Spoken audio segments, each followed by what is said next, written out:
जननायक जनता party के स्थापना दिवस पर जींद के जुलाना में 6 दिसंबर को हुई रैली को लेकर चौटाला परिवार चर्चाओं में है। सियासी विश्लेषकों से लेकर दोनों पार्टियों के कैडर वोटर भी जुलाना रैली की तुलना रोहतक में 25 सितंबर 2025 को हुई इनेलो की रैली से कर रहे हैं। इसकी वजह यह है कि हरियाणा के पूर्व मुख्यमंत्री ओपी चौटाला के निधन के बाद दोनों दलों के यह पहले बड़े सियासी शो रहे। इसमें उनके दोनों बेटे अजय और अभय अपनी सियासी जमीन तलाशते या मजबूत करने की कोशिश में नजर आए। रोहतक में इनेलो ने ताऊ देवीलाल की जयंती पर रैली की राजनीतिक संदेश देने की कोशिश की थी, तो वहीं जजपा ने अपनी स्थापना दिवस पर रैली कर अपनी खोई जमीन वापस पाने का प्रयास करते नजर आए। खास बात यह है कि दोनों रैलियों में भाजपा और कांग्रेस के पूर्व सीएम भूपेंद्र सिंह हुड्डा ही टारगेट पर रहे। मंच पर दोनों की रैलियों में देवीलाल और ओपी चौटाला के होर्डिंग्स बैनर लगाए गए। इनेलो की रैली में ताऊ देवीलाल और ओपी चौटाला का नाम भाषण में मुख्य वक्ताओं ने लिया, मगर जजपा की रैली में ओपी चौटाला का नाम लेने से परहेज किया गया। पूर्व डिप्टी सीएम दुष्यंत चौटाला ने एक बार भी अपने दादा ओम प्रकाश चौटाला का नाम संबोधन में नहीं लिया। हालांकि मंच पर बैनर में चौटाला का फोटो जरूर इस्तेमाल किया गया था। इससे पहले इनेलो सुप्रीमो अभय चौटाला जजपा को ओपी चौटाला का नाम और फोटो न इस्तेमाल करने की चेतावनी दी थी। आपको बता दें कि अक्टूबर 2018 में इनेलो की गोहाना में रैली हुई थी। यहां ओम प्रकाश चौटाला और अभय चौटाला के सामने दुष्यंत चौटाला को अगला मुख्यमंत्री बनाने के नारे लगे थे। इस पर ओम प्रकाश चौटाला ने अनुशासनहीनता के आरोप में अपने बेटे अजय चौटाला और उनके दो बेटों दुष्यंत और दिग्विजय को पार्टी से बाहर कर दिया था।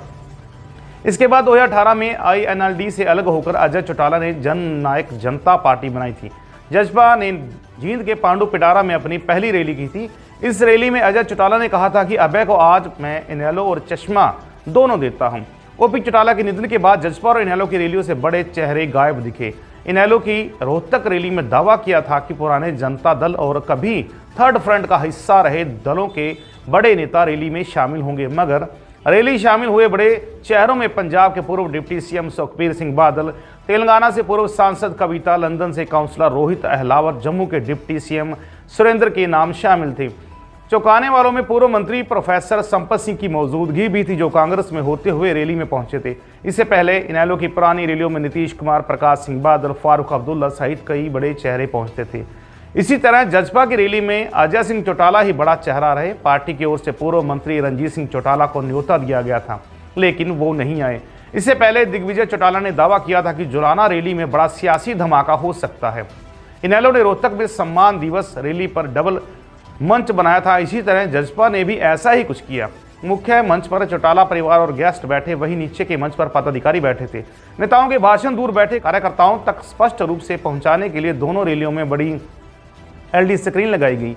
VIP और आम लोगों के लिए अलग से पार्किंग भी रखी गई। आपको बता दें कि इनेलो ने रैली में आने वाले VIP मेहमानों के लिए स्टेज के पीछे विशेष पार्किंग बनाई थी, जिससे वे सीधे मंच तक पहुंच सके। बाहर से आने वाले लोगों की गाड़ियों के लिए अनाज मंडी और पंडाल के पास ओपन पार्किंग का इंतजाम किया था। वहीं जजपा ने भी ऐसा ही किया। हालांकि जजपा की रैली में पार्किंग को लेकर अव्यवस्था दिखी। दोनों की रैलियों में पंडाल में एक हिस्से महिलाओं के लिए आरक्षित किया गया था। महिलाएं दोनों ही रैलियों में हरी चुनरी पहनकर आई। इनेलो की रैली में शौचालय और पीने की पानी की व्यवस्था अलग से दिखी थी। वहीं इससे उल्ट जजपा की रैली में पानी के लिए लोग जूझते हुए नजर आए। इनेलो की रैली में ताऊ देवीलाल और पूर्व सीएम ओपी चौटाला के फोटो, बैनर व होर्डिंग्स पर लगाए गए।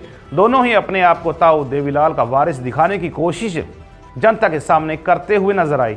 इनेलो और जजपा की रैली के बाद दोनों ओर से भीड़ जुटाने के लिए दावे भी किए गए। इनेलो की रैली रोहतक की अनाज मंडी में हुई। यही रैली बिना कुर्सियों में की गई और नीचे गद्दे बिछाए गए। वहीं जजपा की रैली में कुर्सियां लगाई गई। हालांकि एक्सपर्ट मानते हैं कि बिना कुर्सियों की होने वाली रैली में भीड़ ज्यादा होती है। जजपा की ओर से खाली कुर्सियां न दिखी, इसके लिए लाल कुर्सी की जगह हल्के भूरे रंग की कुर्सियों का इस्तेमाल भी किया गया। आपका इसके विषय में क्या कहना है? कमेंट्स बॉक्स में कमेंट जरूर करें।